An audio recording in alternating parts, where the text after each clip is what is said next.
When civilians approach, shout, "Hands up!" Should the order not be obeyed, shoot, and shoot with effect. If any persons approaching you carry their hands in their pockets, or are in any way suspicious looking, shoot them down.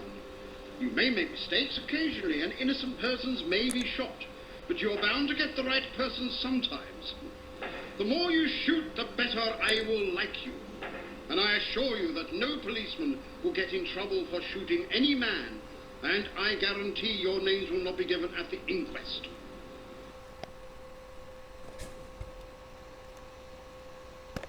An unarmed body of men fighting one of the biggest empires at that time in the world, armed to the teeth with tanks, guns and God knows what. There was nothing left to us except guerrilla tactics. It was quite easy for us to do it because the people were with us. We had no enemies, only the British forces. It was never really clarified was whether they were to behave like soldiers or policemen. Their mixture of army and police uniforms symbolized their ambivalent role and gave them the nickname the Black and Tans. As they patrolled the Irish countryside, their enemy was the IRA flying columns, groups of 20 men or so constantly on the move, attacking them and then melting into the countryside. A roadblock might be an ambush. Experience on the Western Front proved irrelevant when dealing with guerrillas, and the fight against an unseen enemy was both bewildering and frustrating. We saw any pigeons or sparrows flying away from the roof, we would dive into a doorway. Sometimes you might get a car with not enough protection, you'd be able to lob a grenade in. And all you could do then was say, "Here, share that amongst you." If we could catch them, we would kill them. And they were actually in the act of laying an ambush. It was a question of them or us. We were called by some journalists at the time the fleas, and we bit them and away and came back and bit them again. We weren't scared at all. We didn't care about them as long as that we had a chance to fight back. And if you can fight back and shoot back, then you feel all right. Complete law to themselves, they were given a free hand to do what they liked, and they did what they liked. They shot, burned, murdered, beat up, did anything they liked at the Burn, Balbriggan and many other Irish towns.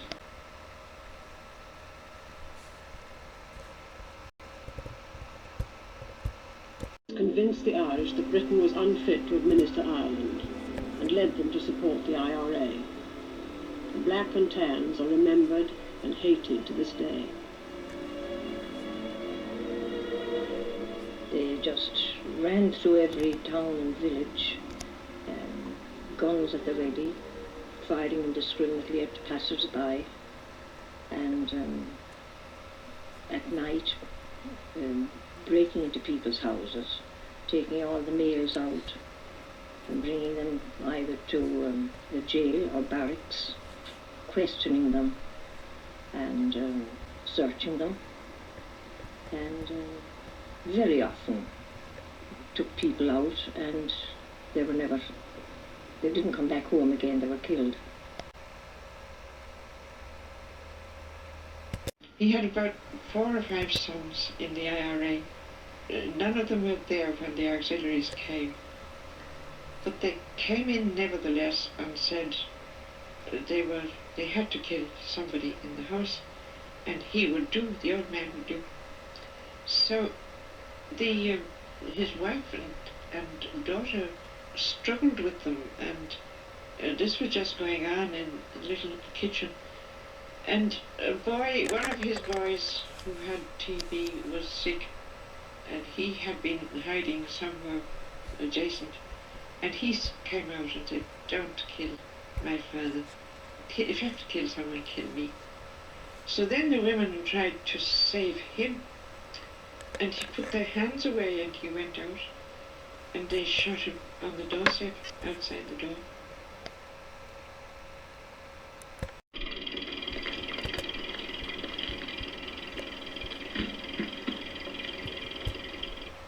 They were charming. They were always drunk, of course. And their great delight was to roar up and down the road in their big open army trucks, letting off rounds of blank ammunition to any woman they saw by herself.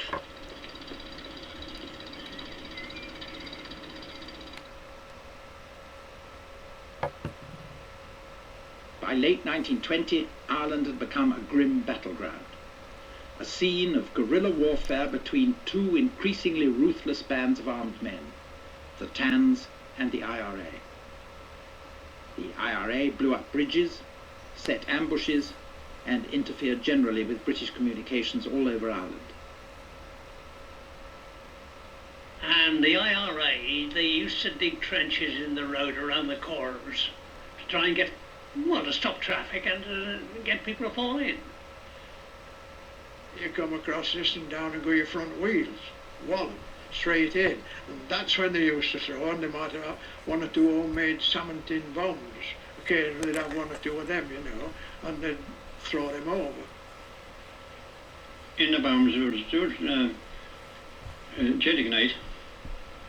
gelignite, bolts, pieces of iron, and scrap metal. It would always shoot in the back, naturally. We had two fellas shot in the back in Macroom while they were walking down the street. The IRA also dealt with Irishmen as informers. 3 armed men in trench coats knocked at the door. His wife answered it, and they said, "Mr. Becker in?" He said, "Yes, we want to see him." He called to the door, and they shot him before his wife on the doorstep. In all this, the British Army played a relatively subsidiary role. The Black and Tans were rather welcomed by us because they had more liberty than we had, you see.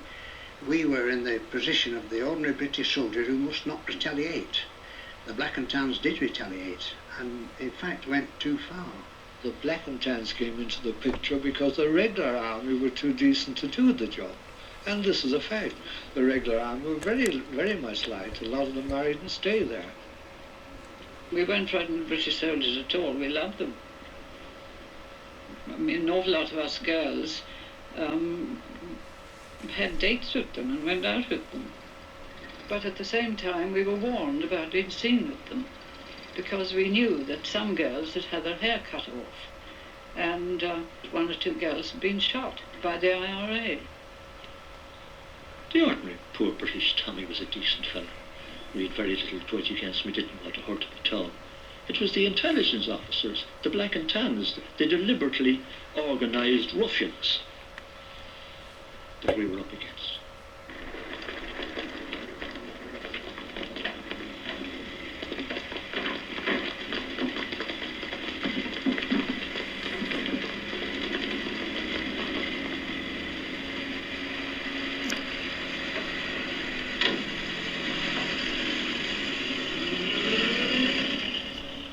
We were ruthless to the marked degree of going to the limit of law and order. We'll put it that way.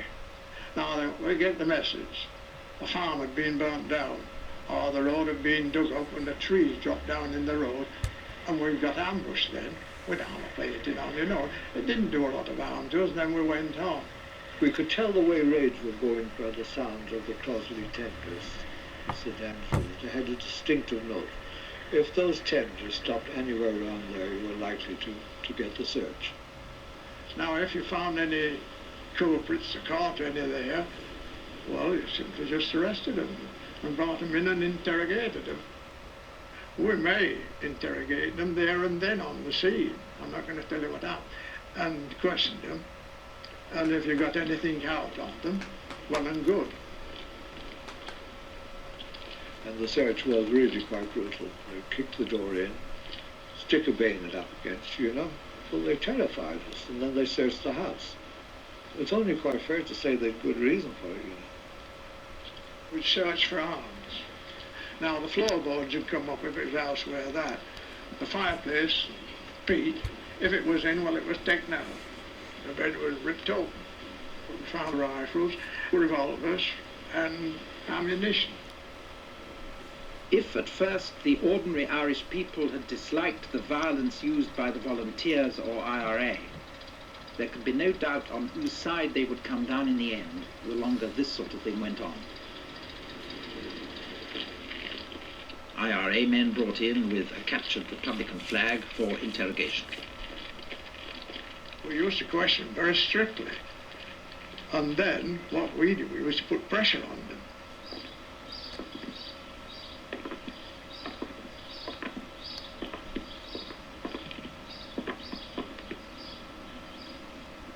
Now, there was notices posted up every Black and Tan shop and the two Sinn Féinist shop. We put them on the telepoles, trees, etc. An auxiliary casualty. Human beings was going to stand so much and so much. That's all, not all of it. And you're going to retaliate, aren't you? You're not going to be simple John and sit there and get smacked across the nose. If you're going to get killed, well, if your life's at stake, the other fellow's going before you, well, that's my way to look at it. Burning, by way of reprisal, became a standard police reaction. The burning of farms, the burning of towns. Cooperative creameries were burned as a means of hitting through their jobs more people than could be burned out of a house. As an Irish newspaper put it, when they threw petrol on a Sinn Féiner's house, they were merely pouring paraffin on the flames of Irish nationality. Commandant General Tom Barry, at that time 21 years old. Well, every man that was allowed onto the column was selected. And you had good calibre there. You had a fine lot of good, decent Irishmen. There were a lot of brave men there amongst them. And I would say that at least 9 out of 10 of them were prepared to give their life, even though they felt that in like all our struggles and disasters, that they were going to make the British pay once it started. And I was very, very lucky in the calibre of the men that came under my command. And I made it clear to every man that joined the column, that volunteered for the column, that they'd have to live hard, they'd have to eat when we could get it, they'd have to travel far and fast, they'd have to sleep where they could find it in a hay barn or in a field. And they weren't to come on unless they accepted that position. And above all, they had to accept the discipline of me, the column commander, and my section commander. And I must say I never had the slightest bit of trouble with one of them. 18-year-old student member of the IRA, Kevin Barry. The Black and Tans arrested Barry. They brought him into our barracks, which was very near, and ill-treated him, beat him up, and our sergeant major had to get our guard to turn out to rescue Barry from the police. That was the way he received his injuries.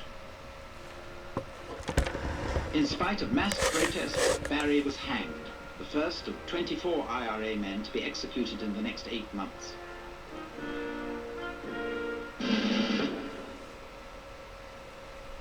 This is Michael Collins's plan for a terrible day in November 1920, to be known as Bloody Sunday. Collins had located the hideouts of a number of undercover British intelligence officers in Dublin, some of them actually posing as Sinn Féin supporters. Collins gave orders for them all to be shot in their houses individually by IRA men at 9 o'clock that Sunday morning. And I had 8 men with me. And we agreed that we'd meet outside St. Andrew's Church in Westland Row at 9 o'clock on Sunday morning. Some of us got mass that morning there. And we proceeded along to the house. Knocked at the door. servant opened the door, and I said I want to see Captain Bennett or Lieutenant Ames. Oh, she said, they're in bed. And she went to close the door, and I just put my foot in. So it's always, I'm a friend of theirs. So she looked behind me and she seen the other men. Then we all got in any case. And she said to me, the folding doors is open. That they'd have no trouble. And she, Captain Bennett sleeps in there, and Lieutenant Ames sleeps down there.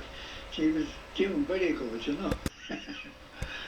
So I sent 3 men down to cover off Ames. And I went through the folding doors. And as I went to the folding doors, your man went for his pillow. He had a 45 Colt automatic under the pillow, because there was 5 or 6 guns covering him. So I said to him, well, come on, get out. And he went down to Captain or Lieutenant Ames's room. I put the 2 of them up against the wall. I said, the Lord of mercy on your souls. I plugged the 2 of them.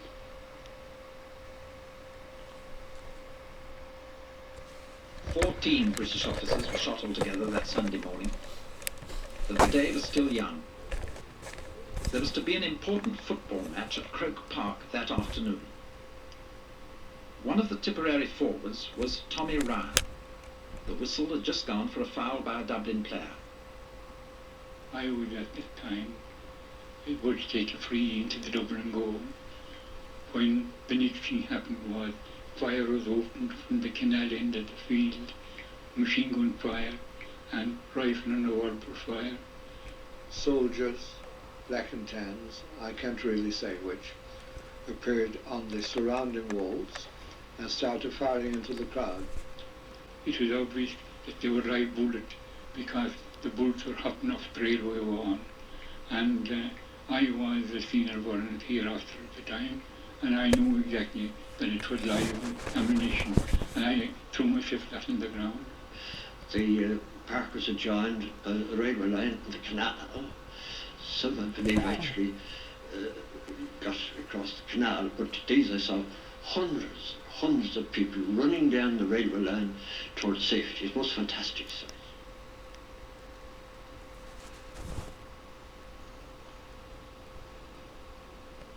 A Tipperary player was one of the 12 killed.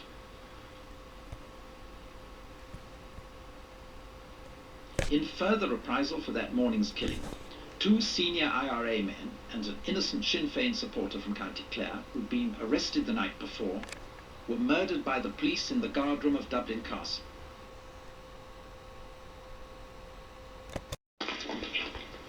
By December 1920, there were some 700 of the dreaded auxiliaries in Ireland. Their routine patrols were ambushed from time to time, and after one such ambush, a reprisal was carried out on a hitherto unprecedented scale against the centre of the city of Cork.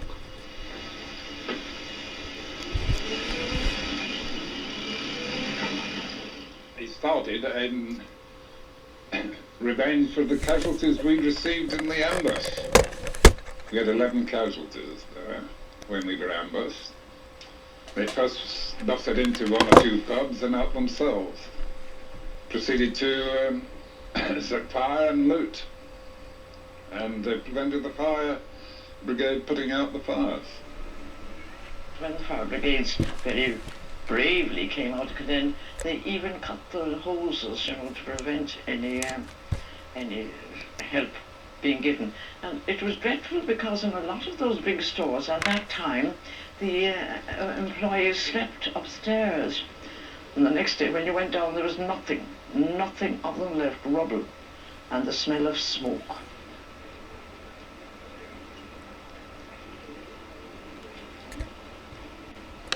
Well, there's a certain tough gang in the K Company. They were the instigators of this, including the commanding officer.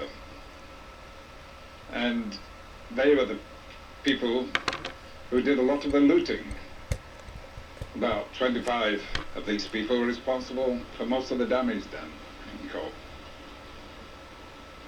An official British inquiry into the event was never made public. Bones of killing. Anyone that comes into my house in my country and tries to take over the fort, I'm going to kill him, and I'll use any and every means to do it. And I'm saying that now in the winter of my life. I'm at a week, an hour to live, or a day to live, or a year, and I am not one bit sorry for it. To any man or God. My life according to anything, and I think to be a cheap price to pay. Because you must remember that when I was a boy, we were slave-minded, serfs. And anyone that come along and lift us out of that position, I looked upon them as gods.